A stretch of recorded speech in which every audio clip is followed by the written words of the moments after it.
In die nuus vanaand, president Cyril Ramaphosa kom in Washington DC aan, waar hy Woensdag met sy Amerikaanse amptgenoot gaan vergader. Kaapenaars word gewaarsku oor 2 koue fronte wat op pad is, wat ook die kook later in die week binneland sal laat daal.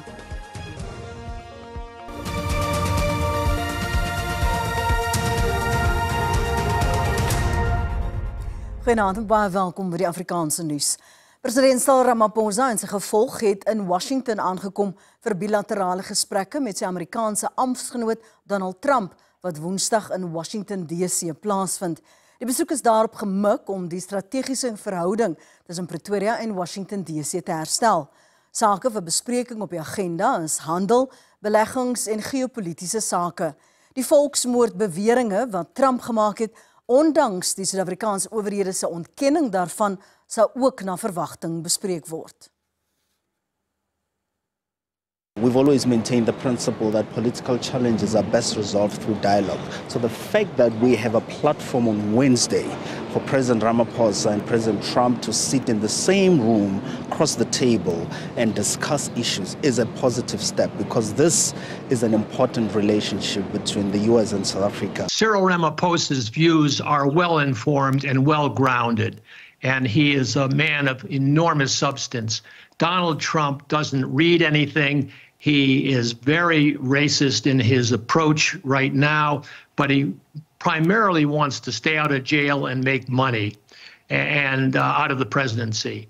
And I've listened to clips of his Middle East trip, and they were barely coherent.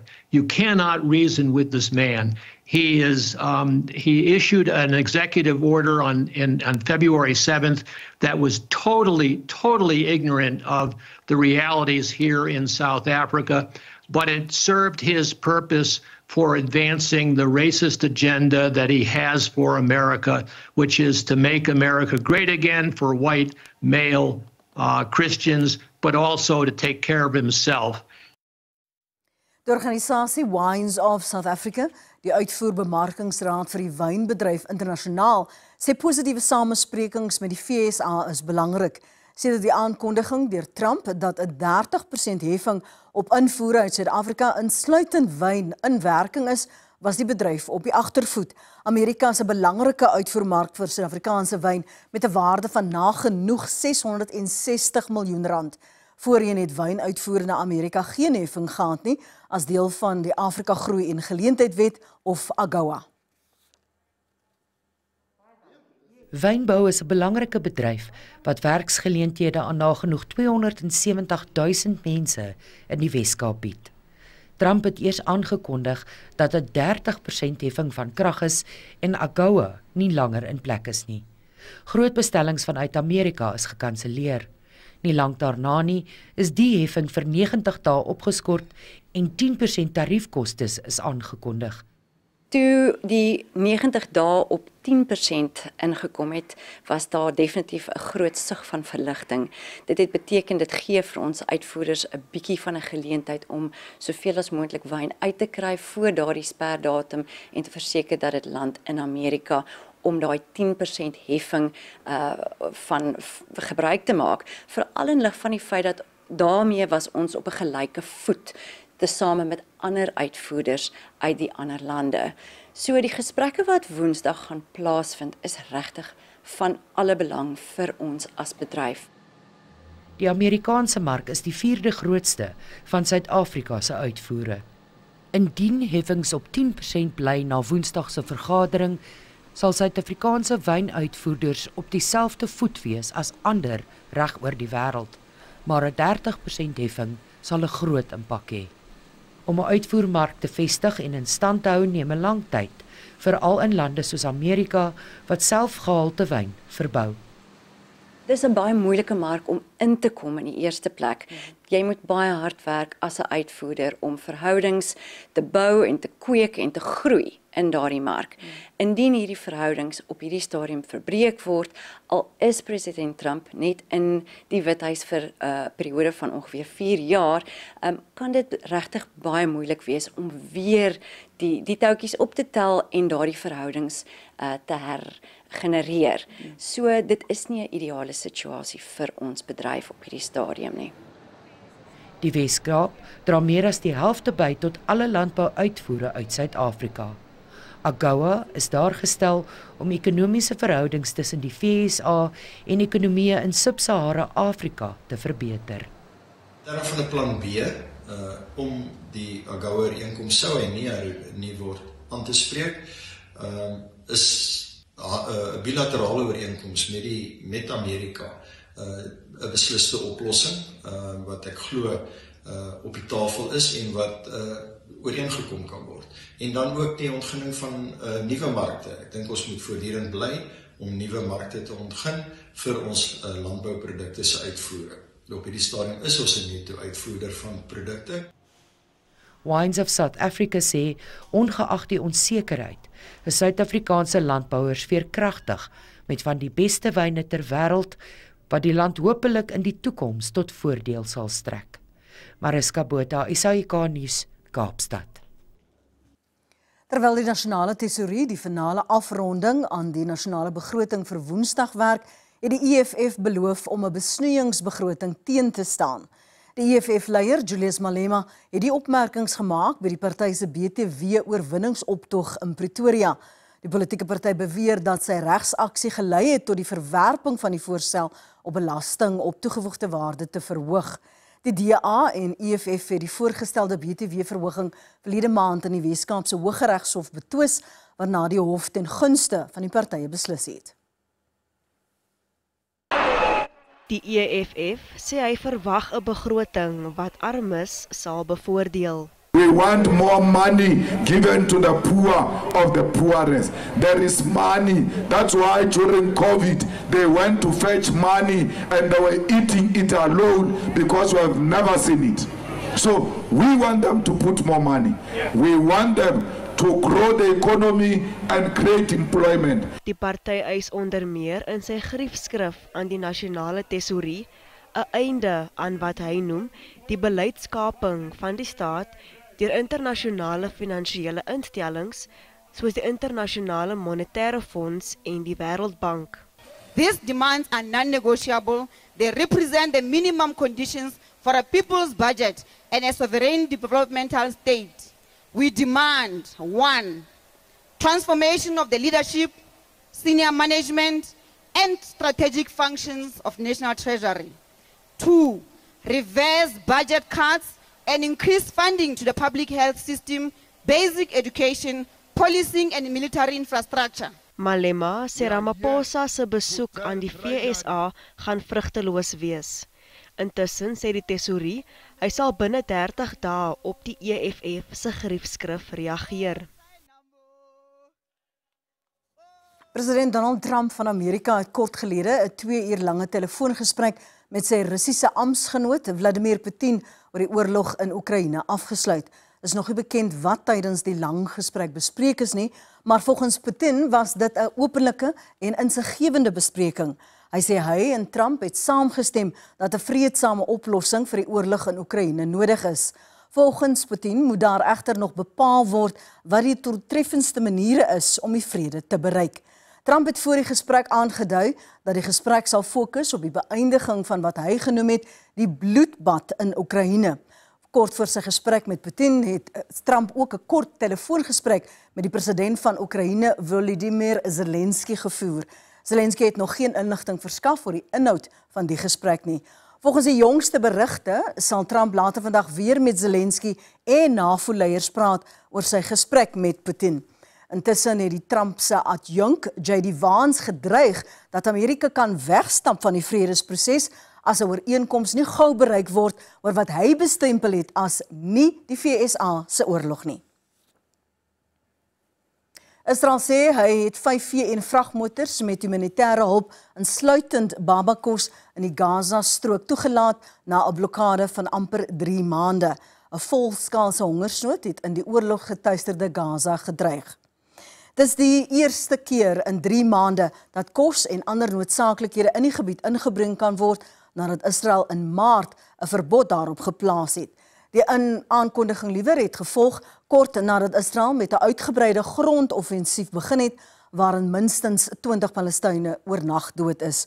Dit bring die dodetal in Israel se aanvalle die afgelope 5 dae op meer as 500 te staan. Israel se bondgenote, hulpagentskappe en die Verenigde Nasies het verlede week gewaarsku dat talle kinders in Gaza weens wanvoeding gaan sterf.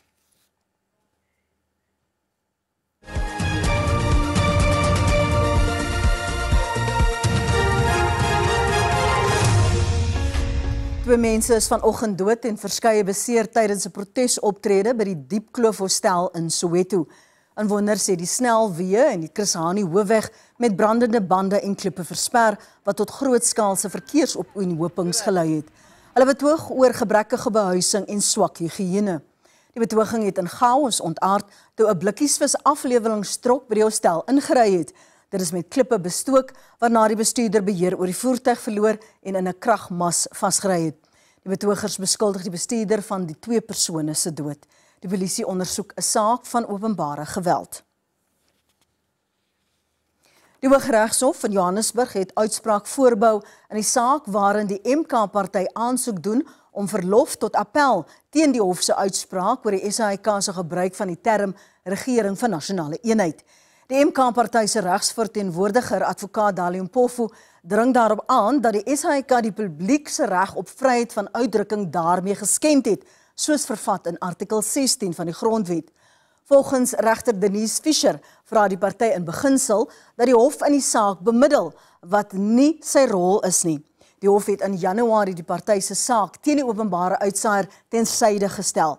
Ingevolge sy uitspraak is artikel 16 nie van toepassing op die saak nie en het die hof nie die jurisdiksie om daaroor te beslis nie.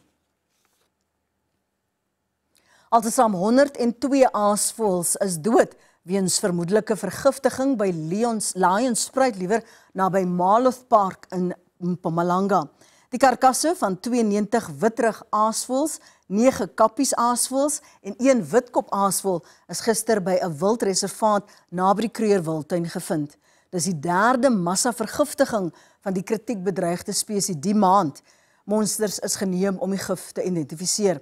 Vir die maand is sowat 120 aasvoëls dood nadat hulle aan 'n vergiftigde olifant karkas gevreet het en 49 nadat hulle aan 'n kameelperd karkas in die Kruger Wildtuin gevreet het. In St. Louis, Missouri in die VSA is skoonmaakoperasies aan die gang nadat 'n reeks tornado's en stormagtige weer die Amerikaanse Middeweste oor die naweek getref het. Volgens owerhede is minstens 25 mense in die staat dood en sowat 5000 huise vernietig. Sommige inwoners het hulle huise met seile liewer toegemaak ter voorbereiding van 'n storm wat voorspel was vir vroeër vanmiddag.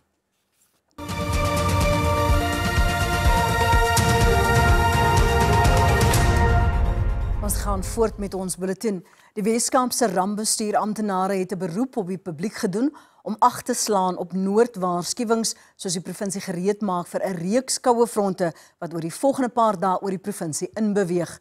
Suid-Afrikaanse Weerdiens het 'n vlak 2 waarskuwing uitgereik vir swaar reën en sterk wind en onstuimige hoë branders wat langs die kus gaan voorkom. Kaapenaars moet hulle gereed maak vir die eerste koue wat die week op pad is, met 'n reeks koue fronte wat die Weskaap gaan tref. Die Kaapstad Weerkantoor voorspel reënerige en winderige toestande in gebiede soos die Weskus, Oeverberg, Wynlande en Kaapse Metro. Hierdie koue front verwag ons dat daar reën en buie veral oor die westelike deel van die land sal wees. So dit is dan meestal vir die Weskaap en dan die Namakwa wat dan die westelike deel van die Noord-Kaap is. So dit is dan wyd verspreide tot verspreide buie oor hierdie areas en dan enkele buie en reën oor die oostelike deel van die Oos-Kaap en dan ook die noordoostelike deel van die Weskaap.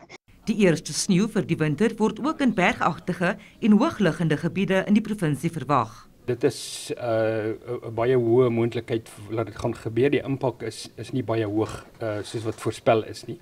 Maar ons het areas wat nog steeds baie vatbaar gaan wees vir enige skade.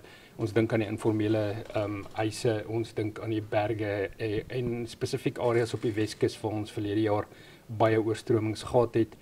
Daar's al baie werk wat besig is om daar te gebeur, so dit kan die probleem vererger. Danner sê alle distrikte is op bystand en verskeie hulpbronne is op gereedheidsgrondslag om enige krisis te bestuur. Inwoners word versoek om ag te slaan op weerwaarskuwings en motoriste word versoek om nie te reis tensy dit absoluut noodsaaklik is nie. Vanessa Puna, SAK nuus, Kaapstad. 4 Peters tussen die ouderdomme van 1 en 2 is dood nadat 'n huis in Mayfair in Johannesburg aan die brand geslaan het. Die woordvoerder van die Johannesburg nooddienste, Robert Moloutsi, sê 'n voorlopige ondersoek dui daarop dat 'n elektriese of verwarmingstoestel die brand veroorsaak het. Gemeenskapslede sê die huis was in gebruik as 'n kleuterskool en minstens 10 kinders was in die huis tydens die brand. Moloutsi het inwoners ook gemaan om hulle verwarmingstoestelle veilig te gebruik nadat die Suid-Afrikaanse Weerdiens gewaarsku het dat temperature teen Woensdag aansienlik sal daal. Die Noordwesse Departement van Vervoerbestuur word tot verantwoording geroep oor die beweerde besetting van die voormalige lugmagbasis by die beleerde Mahikeng lughawe. Dit nadat die LER Wessel Morweng werknemers van een van die lugvaartakademies oor die beweerde besetting gekonfronteer het. Volgens die LER is daar geen huurooreenkoms tussen die lugvaartakademies en die departement nie. Die departement het gevolglik miljoene rand aan potensiële inkomste verloor. Die akademies voer aan dat hulle verskeie pogings aangewend het om die departement te nader vir 'n moontlike huurooreenkoms. We started here in 2023 and we've just been functioning normally. We are accredited by the South African Civil Aviation Authority. There's nothing illegal happening here. The places that are leased to us, we've painted and refurbished actually. So inside everything looks good. But the department, I think there's a bit of a communication breakdown or something. But we've got emails back and forth with the department. So how is it an illegal occupation? Die omstrede besetting het nou ook die aandag van die provinsiale wetgewer se portefeulje komitee getrek. There's no way we can have a situation like this and then we feel it's normal. Some heads must roll, someone must account, someone must explain. If payments have been made, they've been made to who? But we have already summoned or told the department to go and do consequence management on its part. We will then, from getting the report in 2 weeks' time, determine a way forward as to what else must happen again. Intussen het die departement die besetters 14 dae gegee om die fasiliteite te ontruim. They had a contract with the management company that had agreement with the department. Paramount Aviation has about 11 students, 8 of whom are Nigerian national and are in the country legally. The department's contract with the management company has ended, and after their departure, the 2 schools continued to operate without any agreement with the department.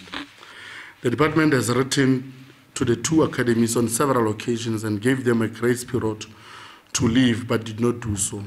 Die portefeulje komitee verwag binne 7 dae 'n volledige verslag van die departement.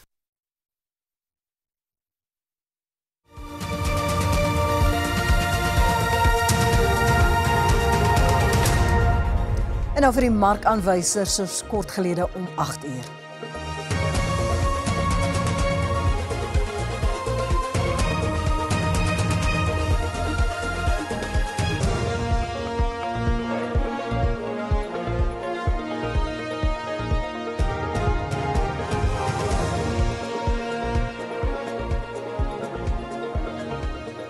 Ons het die beloofde onderhoud met die jong atleet Leender Kokemoer net hierna. Bly by ons.